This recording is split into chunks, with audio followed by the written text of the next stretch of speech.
বিপিন পটুয়াখালীতে আগমন উপলক্ষে বরগুনাবাসীর পক্ষ থেকে জানাই শুভেচ্ছা।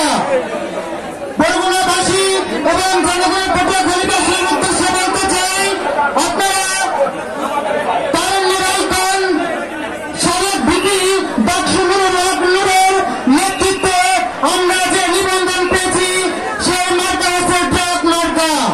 আগামীতে আমরা 300 আসনেই সিট দিতে চাই, সেখানে আপনার ট্রাক মার্কায় ভোট দিয়ে আমাদের গণ অধিকার পরিষদে কে শক্তিশালী করবেন, বিপিন নুরকে শক্তিশালী করবেন এবং ন্যায় বিচার অধিকার জাতীয় স্বার্থের লক্ষ্যে আমরা কাজ করতে পারবো। ধন্যবাদ সকলকে। আসসালামু আলাইকুম।